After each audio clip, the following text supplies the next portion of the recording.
ကဲဒီတစ်ခေါက်မှာကအရန်ကိုလူကြိုက်များတဲ့ပေါင်းလေးတစ်လုံးနဲ့မိတ်ဆက်ပေးသွားမှာဖြစ်ပါတယ်ခင်ဗျာဒီကောင်လေးကိုအခုရောင်းချပေးသွားမယ်ဈေးကအရန်ကိုတန်တဲ့ဈေးနှုန်းလေးနဲ့ရောင်းချပေးသွားမှာပါဒီကောင်လေးက1ကာလာဒီတစ်လုံးပဲကြံတော့လို့ကြည့်အောင်ဆိုရှယ်ပြီးရဲနေတာပဲဒီအနီရောင်လေးတစ်လုံးပဲကြံมาတော့တယ်လိုချင်တယ်ဆိုရင်အမြန်ဆုံးလာပါကျွန်တော်တို့ရောင်းချပေးသွားမယ်ဈေးကသူများတွေစီမှာဒါမျိုးပေါင်းကို၄လုံးဝင်တစ်လုံးကိုကျွန်တော်တို့9000 8000ပေးနေရတယ်ဒီမှာအခုကျွန်တော်ရောင်းချပေးသွားမယ်ဈေးက6000 ကျပ်တဲ့နေအောင်ချပေးတော့မှာဖြစ်ပါတယ်ခင်ဗျအလကားနီးနီးကိုတန်ပါတယ်အရန်ကိုတန်ပါတယ်ခင်ဗျဒီဇိုင်းရော quality ရောကလုံးဝကိုပြောကြရမလို့ဘူးအရန်တန်တဲ့ပေါင်းလေးတစ်လုံးပဲဖြစ်ပါတယ်ခင်ဗျသူ့မှာဆိုရင်အဖုံးကဒီမှာဒါမျိုးစတီးအဖုံးလေးနဲ့လာမယ်ကဲအထဲမှာဆိုရင်ဘာတွေပါလဲဆိုပြပေးမယ်ဒီမှာပေါင်းအိုးကျိုးတွေပါမယ်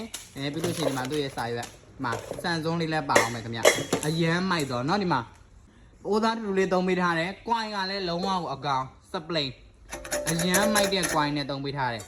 အရန်ကောင်းတော့ပေါင်းလေးပါဒီကောင်လေးကိုလိုချင်တယ်ဆိုရင်အမြန်ဆုံးလာယူပါခင်ဗျတစ်လုံးမဲ့ကြံมาတော့တယ်အထူးရောင်းပေးသွားမယ်ဈေးနှုန်းလေးက6000 1000ကျပ်ပဲဖြစ်ပါတယ်ခင်ဗျ